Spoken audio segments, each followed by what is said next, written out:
Өткен күннің өткелдері кітабынан бір тұтас ұйыған халықтың тапқа бөлінуі шығармасы. Авторы Мұхаммедхалым Шаяхметов. 1930 жылдың жазы. Елдің Алтайдың төр жайлауынан көшіп, төмендегі Қарағаш деп аталатын жылдағы қонысына орналасқанына 2-ақ күн болған. Жаңа қонған жұрттың шалғыны әлі басылмаған. Аяққа оралады. Белуардан келген шалғын әрі бері жүгірген ұсақ балаларды аяқтан шалып, алып ұрады. Ымырт жаңа ғана үйіріліп, көз байлана бастаған кез. Суалуға жуықтаған саулық қойлардың қозыларын көгендеп болып, үйге кіре берген 10 жасар бала маған үйде жалғыз отырған шешем ақырын сыбырлап, «Үлкен аға келіпті» деді. Осы хабардан әлгінде ғана көген басынан үйге қарай бет алғанымда, біздің үймен қатар тұрған күйгіз үйге қарай 3 кісінің қараңдап, асыға басып бара жатқандарының себебі түсінікті болды. Олар менің үлкен анам, әжем және 2 апатайым еді. Үлкен аға келгенін ести сала, мен де көрші үйге қарай жүгірдім. Үлкен аға менің әкем Шаяхметтің туған ағасы Тойымбай деген кісі. Ауылымыздың барлық балаларындай ол кісіні мен де ата деп атайтынмын. Тойымбай атамды түгел ауыл болып көрмегелі 1 жылға жуық уақыт болған. Жалпы балаларды жақсы көретін ол кісі мені еркелететін еді. Содан ба, әлде ол кезде ауыл өмірінде сирек кездесетін жағдай жыл бойы көрмегендіктен бе, бала жүрегім ол кісіні көп сағынған еді. Мен атам үйіне кіргенімде күйгіз үйдің ортасында атам өзінің анасы, менің 85 жастағы апаммен құшақтасып жылап тұр екен.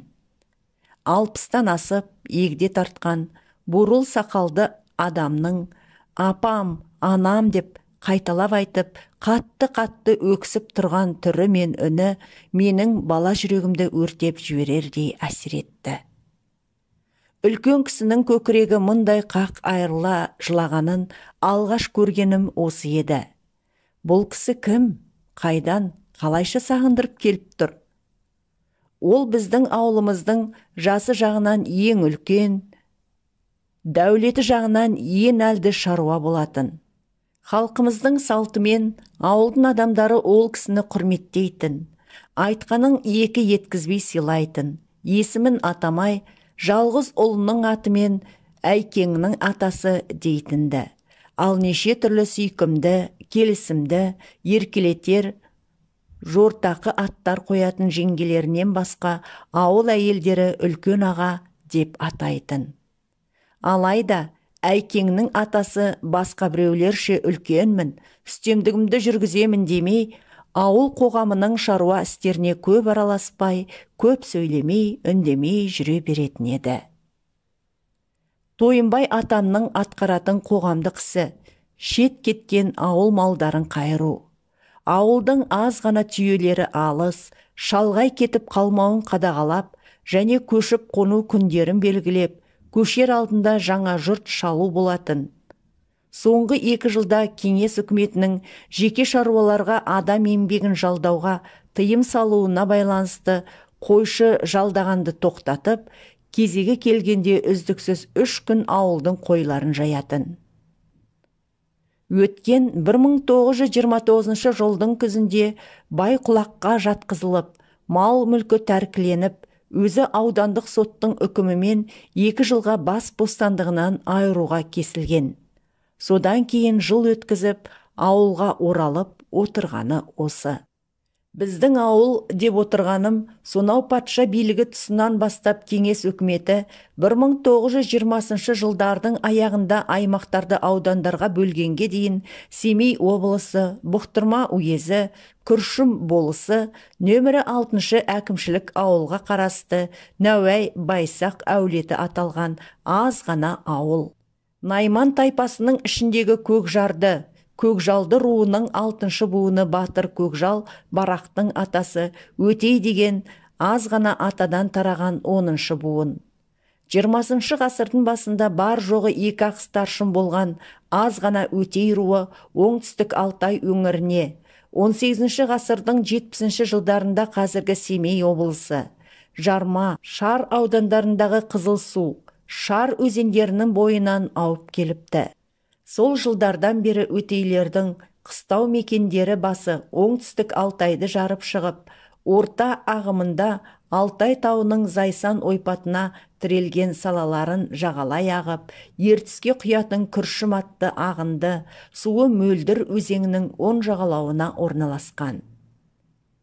Өтейдің немересі Барақ батырдың немере інісі, батырдың оң қолындағы сардары болған Жанделдіден тараған Нәуей әулеті 4 ауыл болған екен. Біразы 1916 жылғы патша үкіметіне әскерге азаматтарын беруге қарсы болып Қытай асқан. Енді біраздары 1917-1918 жылғы оба дертінің опатынан азайған. Осы әулет 20 жылдары жан саны азайып, сонымен қатар мал саны жұтап кедейленіп, 2 ауыл болып қалыпты. 1929 жылдың күзінде жергілікті кеңес үкіметі осы 2 ауылдан да тап жауына жататын 2 шаруа иесін тауып қуғындаған. Оның бірі Тойынбай атам.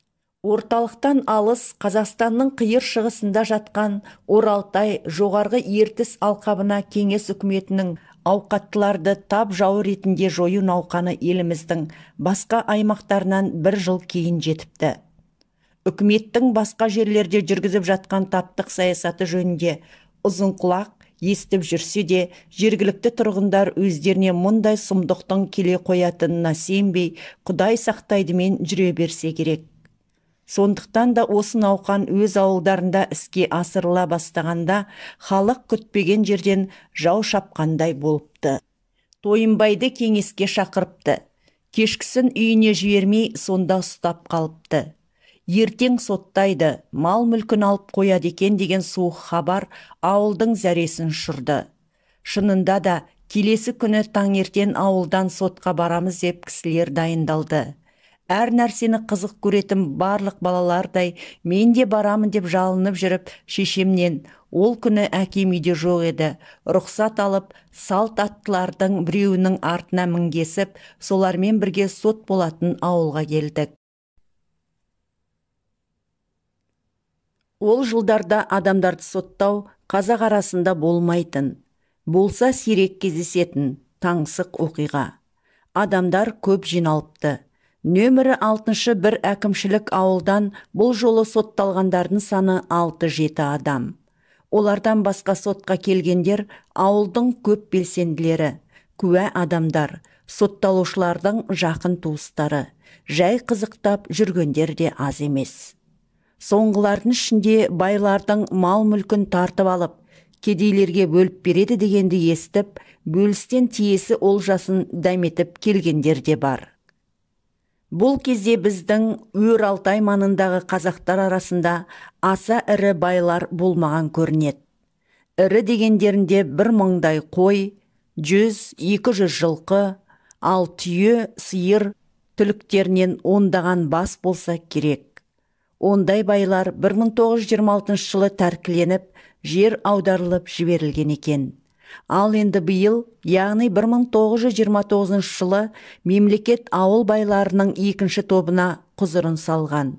Бай деген мұндай шаруалардың малды дегендерінде 500 қой, 20-30 жылқы, саны одан аздау түйе, сиырлары болыпты.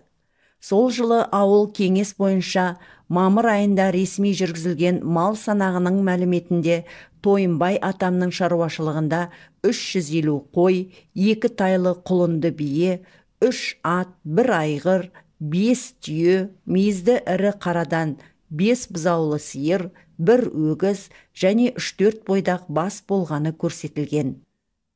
1929 жылдың күзінде жаппай колхоздастыру саясатына негізгі кедергі ауқатты шаруалар деп жарияланып, кеңес мемлекетінің тап жауы ретінде құлақ деп ат тағып, түбірімен жою мақсатымен оларға астық салығын үсті-үстіне қайталап салып қысымға алады.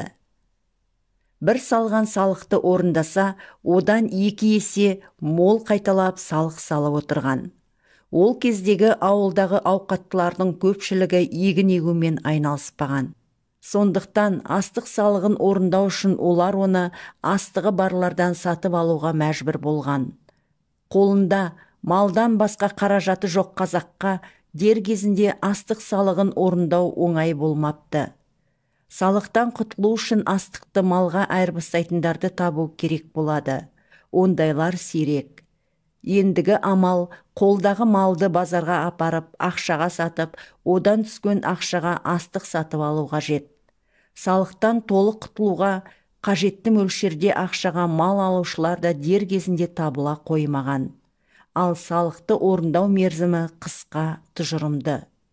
Осындай аз мерзімде еселеніп салынған салықтан құтыла алмастарын түсініп, кейбір бай құлаққа жатқызылғандар Құдай басқа не салса да көрдік деп мемлекетке астық беруді тоқтатса, қалған көпшілігі бас сауғалап, тапқандарынша астықты сатып алып, еселеп салынған салықты орындай берген.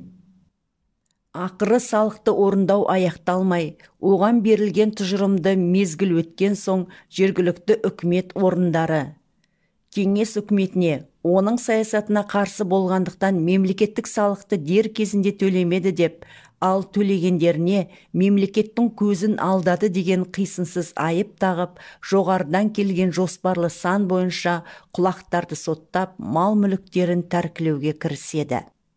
1929 жылға дейін кеңес үкіметінің заңдары мен тәртібі Қазақстан көлемінде әлі толық тарап, орын алмаған уақыт.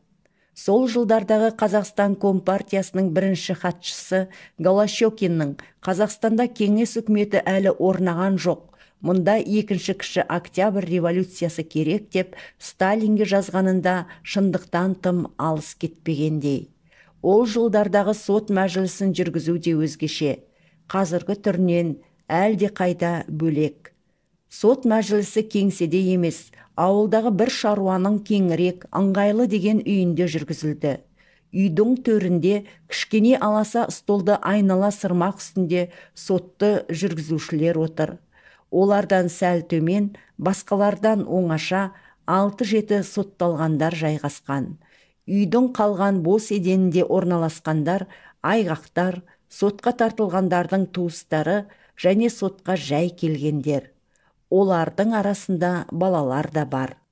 Сөйтіп, ауылда болған сот мәжілісіне бала мен де қатысып, бас аяғына дейін тыңдап көріп отырдым.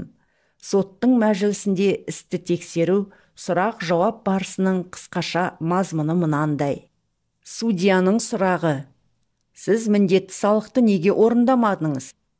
Айыпкердің жауабы: мен астық екпеген шаруамын. Өзімнің астығым жоқ. Табылғанынша астығы барлардан сатып алып, мемлекетке астық өткіздім. 2 салықты орындадым. 3-ші рет қайталанып салынған салықты орындауға дер кезінде сатып алуға астық табылмады. Осыдан 3-ші салықты айтылған уағында орындай алмадым. Сатуға астық табылса, әлі де орындаймын. Судья 2-ші айыпкерге: сіз кеңес үкіметінің көзін алдап, салыққа тапсырған астыққа құм, ұсақ, тас қосыпсыз. Оны неге істедіңіз? Айыпкер: менің тапсырған астығым таза болатын.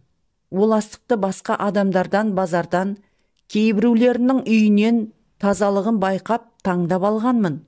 Үкіметке де сол таза түрінде өткізгенмін.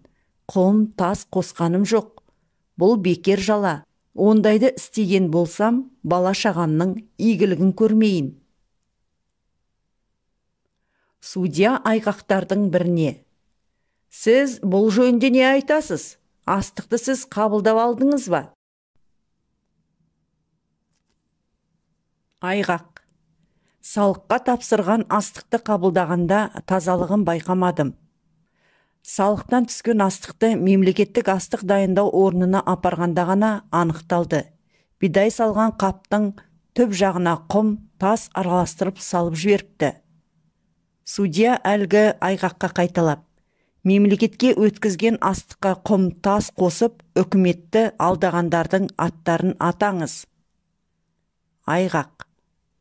Осы бүгін сотта қылмыстары қаралып отырған бай құлақтардың бәрі де осылай істеп үкіметті алдауға тырысты.